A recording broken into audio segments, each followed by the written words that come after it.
Something is happening in the world.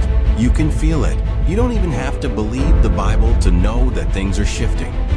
Nations are on edge. Wars are erupting. Economies are collapsing. Governments are seizing more control. Technology is advancing faster than we can comprehend. And the very foundations of society are shaking. Is it all just random chaos? Or is something bigger happening? Today, we're not talking about vague predictions. We're talking about specific, detailed, and accurate prophecies that are unfolding right now. Prophecies that prove the Bible isn't just another book, but a supernatural message from outside of time. Welcome to the Watchman's Mic, where prophecy meets reality. Before we dive in, I need to be honest about something. I didn't always believe the Bible was anything special. I thought it was just another religious book, no different from any other mythology, written by men. But my mom believed differently. She used to tell me, "I believe you will see Jesus return in your lifetime." I thought she was brainwashed. I didn't take her seriously. But my mom wasn't a doomsday prepper or a conspiracy theorist. She didn't try to scare people. She just genuinely loved the Lord. She loved people. She didn't know a stranger. And even though I dismissed what she said, I couldn't ignore how she lived. But the more I watched the world change, the more I started to wonder, was my mom right? That's when I started looking into what the Bible actually said about the future. And the first prophecy that stood out to me was one that had already come true, down to the smallest detail. 2,000 years ago, Jesus and his disciples were standing outside the temple in Jerusalem. It was one of the most magnificent buildings in the world, covered in gold, towering over the city. The disciples admired it, thinking it would stand forever. Matthew 24 verses 1 to 2. Then Jesus went out and departed from the temple, and his disciples came up to show him the buildings of the temple. And Jesus said to them, "Do you not see all these things? Assuredly, I say to you, not one stone shall be left here upon another that shall not be thrown down." At the time, this was unthinkable. The temple was the heart of Jewish life. It was the center of everything. The idea that it could be completely destroyed seemed impossible. But in 70 AD, just 40 years later, the Romans invaded Jerusalem. The temple was set on fire, and the gold melted into the cracks of the stones.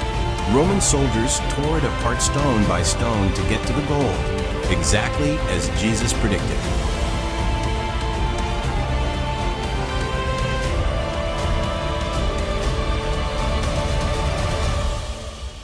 We just looked at a prophecy that already came true exactly as Jesus said. But what about today? What about right now? This is where it gets undeniable. Because the Bible didn't just predict the destruction of the temple. It also described our world today down to the smallest detail. Matthew 24 verses 6 to 8. And you will hear of wars and rumors of wars. See that you are not troubled, for all these things must come to pass. But the end is not yet. For nation will rise against nation, and kingdom against kingdom. And there will be famines, pestilences, and earthquakes in various places. All these are the beginning of sorrows. And here's the thing, we don't have to guess what this looks like. It's right in front of us. It's in the headlines every single day. Right now, the world is on edge. Wars are breaking out in places that were once stable, and tensions are rising between the most powerful nations on earth. But what makes this so unbelievable? The Middle East is burning, and Ezekiel 38 is coming to life before our eyes. Ezekiel 38, 1 to 6, the word of the Lord came to me. He's saying, "Son of man, set your face against Gog, of the land of Magog, the prince of Rosh, Meshech, and Tubal, Persia, Cush, and Put will be with them. Gomer and Beth Togarmah will come from the far north, and many nations with you." Ezekiel wrote this 2,600 years ago and named specific nations that would form an alliance against Israel in the last days. These countries didn't even exist when he wrote this, and yet Today we see it: Russia, Rosh, Iran, Persia, and Turkey, Togarmah, all military allies for the first time in history, all aligning against Israel, exactly as Ezekiel said they would. Coincidence? Or prophecy coming to life? Isaiah 17, verse 1. The burden against Damascus. Behold, Damascus will cease from being a city, and it will be a ruinous heap.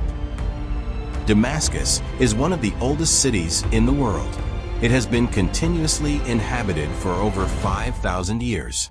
It has never ceased to exist as a city until now. What do we see today? A city bombed into oblivion. Entire neighborhoods flattened. Homes reduced to rubble. A war-torn, barely standing city under constant attack. Isaiah's prophecy is unfolding before our eyes.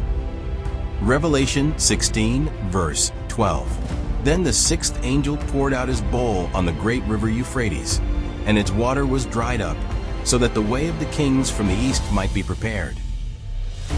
The Euphrates River is one of the most important rivers in human history. It was the cradle of civilization, flowing through modern-day Turkey, Syria, and Iraq. And yet, right now, it is vanishing. For centuries, this river was massive. But today, entire sections have dried up. You can walk across parts of the riverbed that used to be deep waters. People are even discovering ancient ruins and caves that have been hidden under the river for thousands of years. And then there's the beast system, the global infrastructure of total control the Bible warned us about. It's being built right now. Revelation 13 verses 16 to 17. He causes all, both small and great, rich and poor, free and slave, to receive a mark on their right hand or on their foreheads, and that no one may buy or sell except one who has the mark or the name of the beast, or the number of his name. A system where no one can buy or sell without approval. Sound familiar? Right now, governments and banks are pushing for central bank digital currencies, CBDCs, money that is completely digital and fully trackable. They're tying digital IDs to bank accounts, meaning without government approval, you won't be able to buy, sell, or even access your own money. China already has a social credit system that punishes people by restricting their ability to buy, travel, or even get loans. The European Union is rolling out digital wallets tied to identity and banking.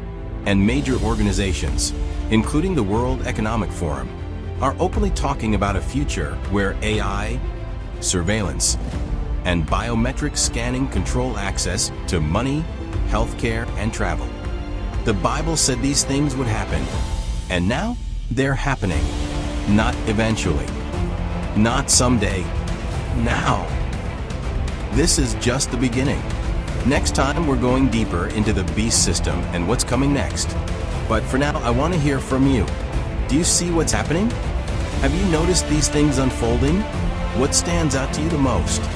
Comment below, share your thoughts, and let's have this conversation together. This is the Watchman's Mic. Thanks for joining the conversation.